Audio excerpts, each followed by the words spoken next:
We will discuss the issues related to the radial and brachial artery region. When we think of the issues related to this region, we must think of radial artery tortuosity, the atherosclerotic lesion, the calcification, radial artery occlusion, radial artery spasm, perforation, and very importantly loops, how to identify them and how to deal with them. So, we will take up all these issues one by one along with the problems and the solution. Before discussing the issues related to radial and brachial region, it is important to understand the normal anatomy of this region. The axillary artery continues as brachial artery. The brachial artery divides into radial and ulnar artery. There are good amount of collaterals at the palmar circulation, and there are also collaterals in the forearm which are connecting both radial and ulnar artery. Now, we will discuss radial artery spasm. This is an example of focal radial artery spasm right there, just beyond the tip of the introducer sheath. You can see after giving the spasmolytic cocktail, that is 200 mics of nitroglycerin and 5 milligram of diltiazem, how the spasm disappeared. This is an example of diffuse spasm of radial artery. Here is another example of diffuse radial artery spasm. This is a very interesting example. The patient himself is an anesthetist who had the habit of taking morphine. He became actually the addict, and when he spoiled all his arm veins and forearm veins, he started injecting morphine inside his arteries, and ultimately the arteries got fibrosed, and this is how they are occluded. What you see is the extensive collateral circulation which has been established after a long segment total occlusion over here. In this situation, at times you are able to palpate the radial artery pulse so well, your wire also goes up to an extent, but it does not go beyond a particular point, and when you inject through cannula, you will find this sort of situation. This is actually very rare, but it is a very important situation which is to be kept in the mind. Like all other arteries in the body, radial artery is not immune to atherosclerosis. You may find atherosclerotic obstructive lesion inside the radial artery also, and this is an example of atherosclerotic lesions of the radial artery. This is actually an anomalous radial artery which is arising from high axillary artery. Despite repeated doses of the cocktail, we were not able to eliminate these, and this is how we ruled out the spasm, and they were actually the atherosclerotic lesions. This is a nice example of radial and ulnar artery calcification. You can see a clear cut tram track sort of calcification in the root of radial and ulnar artery. The wire is being very carefully negotiated through this calcification. You have to make sure that when you pass the wire through this situation, you negotiate it very carefully. You will encounter some resistance, but fine, the wire will move on. Now, the catheter is negotiated over the wire. You can notice something very important. When you are negotiating a catheter through the calcified segment, make sure that you do not push. You have to do a gentle corkscrew movement to eliminate the friction generated by the calcified segment, and this is how you can negotiate the catheter very nicely over the wire. Once the calcified segment is crossed, there will not be any resistance, and the catheter will move very smoothly, and the procedure can be completed in usual fashion. This is an example of long tortuosity of the radial artery. When we tried to negotiate a 035 guide wire, we encountered some resistance. Whenever you encounter this sort of resistance, it is very important to inject diluted contrast to the side port of the sheath, and that is what exactly we did, and we were able to find out this problem.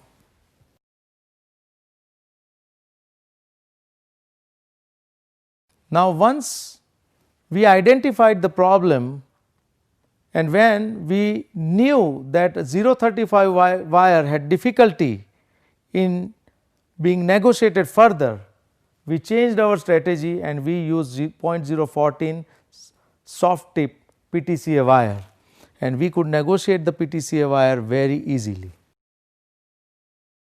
Very important issue to remember: whenever you are working through this sort of tortuosity, make sure that you are working under fluoroscopic guidance to avoid any injury to this region.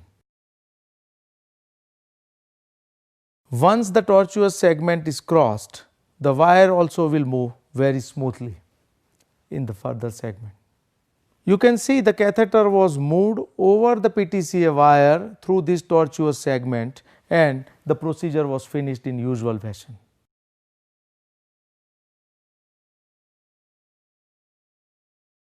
This is an example of a small calibered radial artery which is anomalous actually, which is arising from high axillary region. You can see the small caliber and tortuosity throughout its course.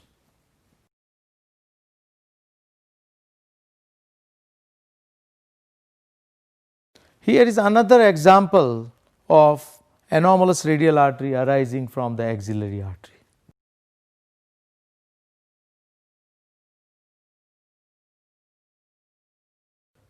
This is one more example of anomalous radial artery arising from axillary artery.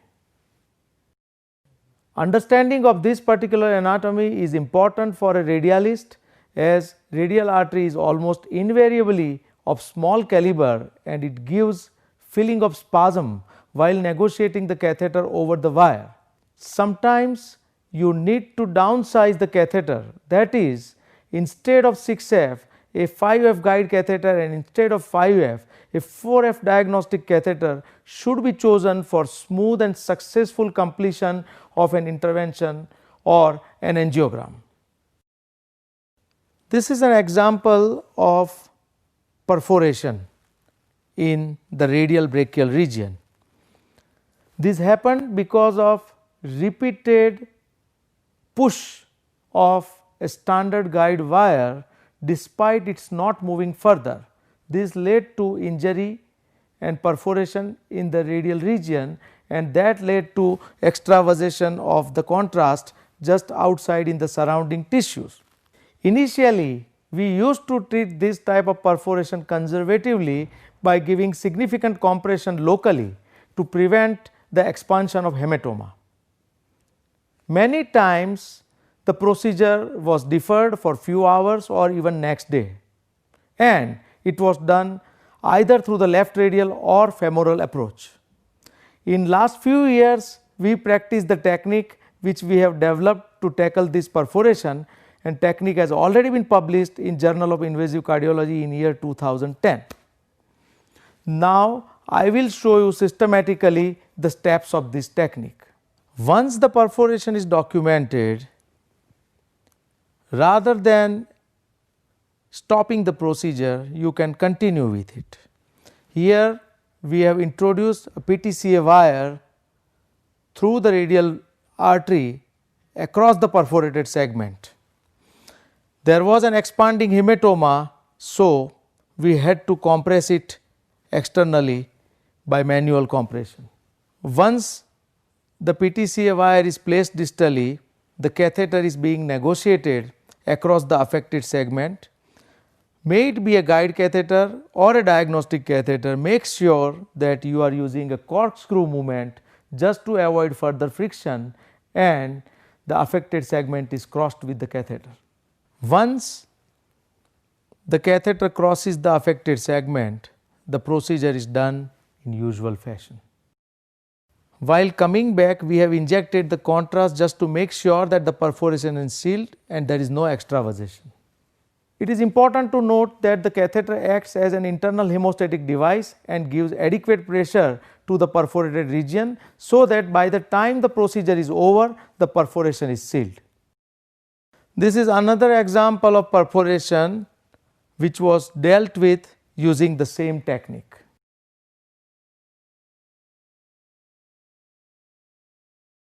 This is one more example of perforation. You can see extravasation, and it was tackled in the same manner.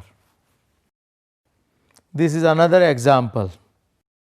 I showed you several examples of the technique dealing with the radial brachial perforation. Technique to deal with perforation developed by us is not only effective but also reproducible. Understanding of different loops occurring in radiobrachial region is very important. It gives you confidence to deal with them effectively. The loops can be broadly classified as simple loop, more challenging loop, and most challenging loop. We will discuss this issue one by one, stating relevant examples.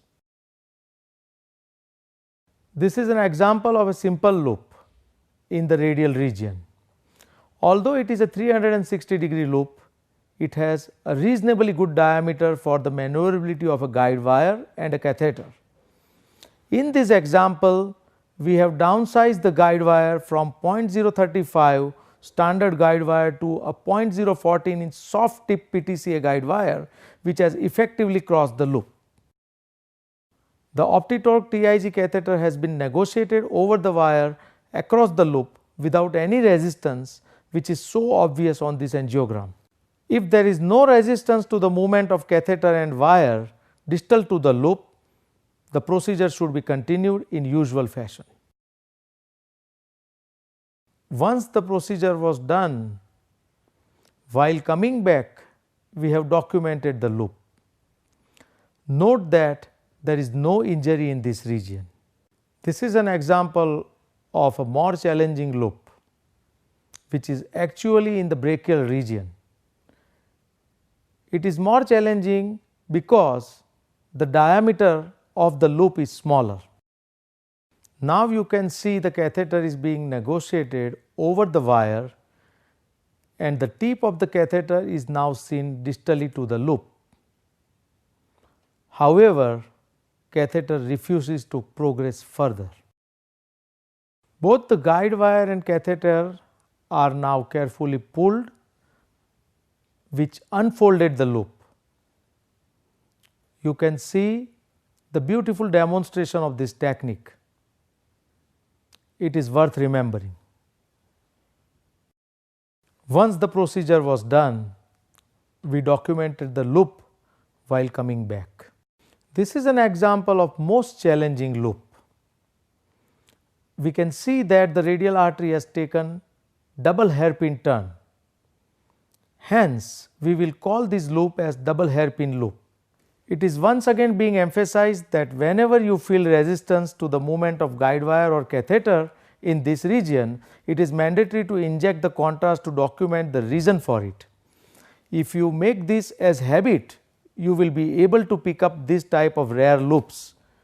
Once you identify the loop and know how to work through it, it will increase your success rate remarkably. We crossed the loop with a 0.014 inch soft tip PTCA guide wire and tried to negotiate the catheter across the loop. However, we could not go beyond the first hairpin loop. So, we used buddy wire technique.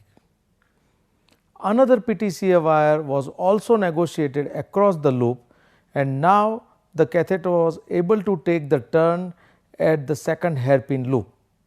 Once the loop was crossed, the procedure was completed in usual fashion. This is another example of most challenging loop. This is a radiocubital trunk. You can see that there is a communicating artery with a good diameter which joins the radial with the brachial artery. You should notice that the diameter of the radial artery becomes very small beyond the point of origin of communicating artery. It is actually an anomalous radial artery which is arising from high brachial region. Avoid temptation of going through a small calibered radial artery because it will almost invariably lead to significant pain and discomfort to the patient, and failure rate will be high. Instead, you aim at negotiating the wire through a bigger branch, that is communicating artery, and enter the large caliber brachial artery. Once the wire placement is done, the catheter can be negotiated over it through this region.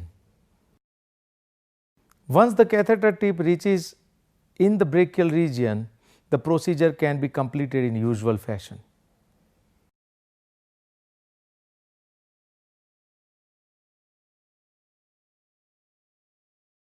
This is another example of most challenging loop. Note that the diameter of the radial artery is very narrow. We have used buddy wire technique by deploying two 0.014 inch soft tip PTCA guide wires across the loop. A 5F OptiTorque TIG diagnostic catheter refuses to take the last turn of the loop. We have removed that catheter and replaced it with a 5F pigtail catheter. Once the pigtail catheter was placed inside the loop, the PTCA wires were removed. A 0.032 inch standard wire was carefully negotiated through the pigtail catheter across the loop.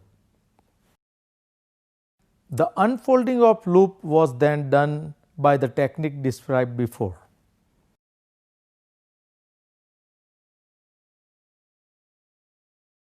We redocumented the loop while coming back.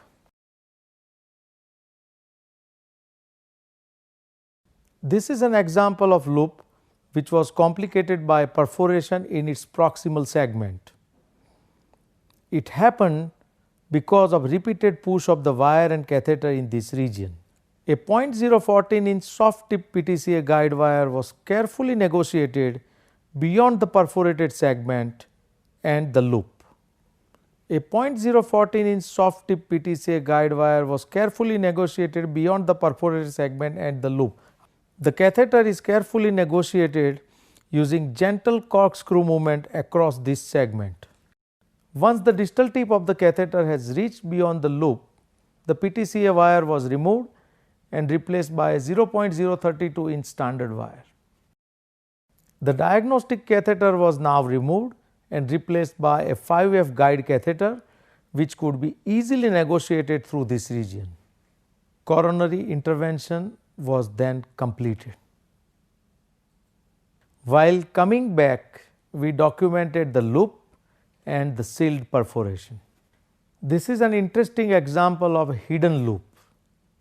You can see a focal spasm in the distal radial segment, and if you observe more carefully, you can see the vessel above it on the left is becoming end horn. For better understanding of this situation, we decided to take several views.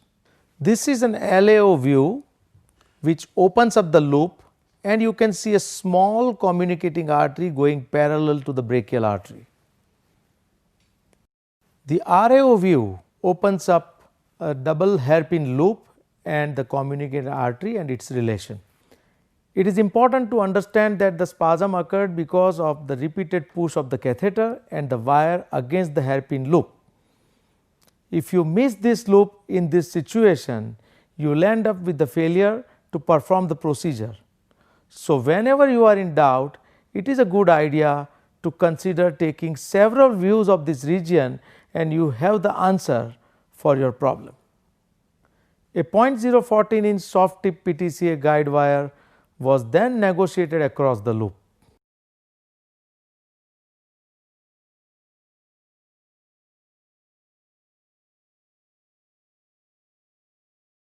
You can see the smooth progress of the wire beyond the loop.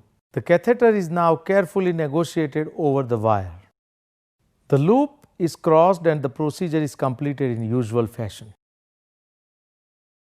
Here is an interesting example of a very low radial loop. After puncturing the radial artery, the needle was removed and there was an excellent backflow of blood from the plastic cannula. However, a 0.025 inch hydrophilic wire available along with the Terumo introducer sheath could not be negotiated. So, we used a soft tip PTCA guide wire which was negotiated through the plastic cannula. While negotiating the introducer sheath, the patient complained of significant pain and discomfort, and we removed the dilator to inject the contrast to understand the problem. To our surprise, we could see a very low 360-degree loop in the course of radial artery, which did not allow the introducer to enter. However, the radial artery segment beyond the loop was quite normal. We did not remove the introducer sheath and PTCA guide wire. Keeping PTCA guide wire as a road map, we did a high puncture in the radial artery and deployed another sheath over there. The procedure was then completed in usual fashion. This is another example of a low radial loop. Through the plastic cannula of the puncture needle, we are trying to negotiate PTCA guide wire which actually refuses to advance further.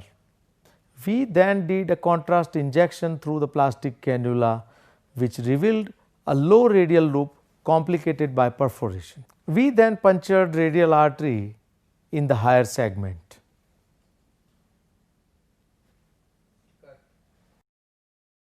The procedure was then completed in usual fashion.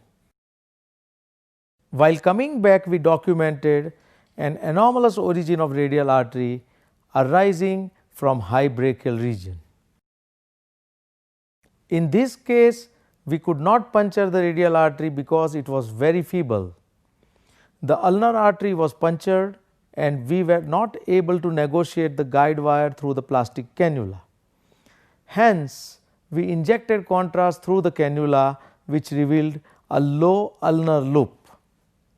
We then palpated and punctured the radial artery in higher segment, and injection through the side port of the introducer sheath revealed that it was a separate intermediate artery and there was a small radial artery passing beyond it which also showed a loop in a very low region. And there was a small radial artery passing beyond it which also showed a loop in a very low region. A long cine angiogram demonstrated both low radial as well as ulnar loops. This is an extremely rare anomaly.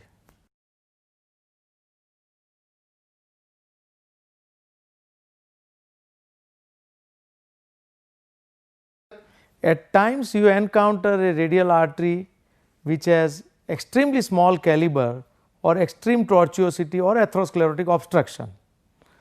Sometimes it is difficult to track a diagnostic or a guide catheter further. Repeated attempts to negotiate a catheter will increase the chances of spasm, pain and discomfort and also perforation leading to hematoma. We have developed a technique which is a very effective technique for working through these difficult segments. We describe it as balloon assisted tracking of a catheter. You need to define the anatomy, cross the segment with a 0.014 inch floppy tip PTCA guide wire. If you are using a 5F diagnostic catheter, use a 1.5 millimeter PTCA catheter, and if you are using a 6F guide catheter, use a 2 millimeter PTCA catheter. With 7F guide, you can use a 2.5 millimeter PTCA catheter. Distal 4 to 5 millimeter segment of balloon should protrude outside the mouth of a catheter. These photographs show in vitro demonstration of this technique. The catheter is kept just proximal to the affected segment. The balloon is inflated at 4 to 5 atmospheric pressure and the whole assembly is easily tracked through the segment. Once the segment is crossed, the procedure is finished in usual fashion. This technique has subtle advantage of avoiding friction and razor effect while working through small and tortuous radial segments. Here is a case where we need to do a left main bifurcation stenting using a 7F extra backup guide catheter, and you can see a very small caliber of radial artery through which we need to negotiate a 7F EBU guide catheter. Repeat spasmolytic cocktail showed some improvement, but not good enough to track a 7F guide. As discussed, we performed balloon assisted tracking. A complex LMCA bifurcation lesion is seen now. Optimal end result is seen now. Now I will show you another example of anomalous radial artery arising from axillary artery, having small caliber, atherosclerotic lesion and a sharp hairpin loop in the brachial region. Catheter over a PTCA wire refused to cross the hairpin loop. Balloon is brought in the proximal segment. Now balloon assisted tracking was used to cross the loop successfully. While coming back, angiogram documented no damage or razor effect to the radial artery.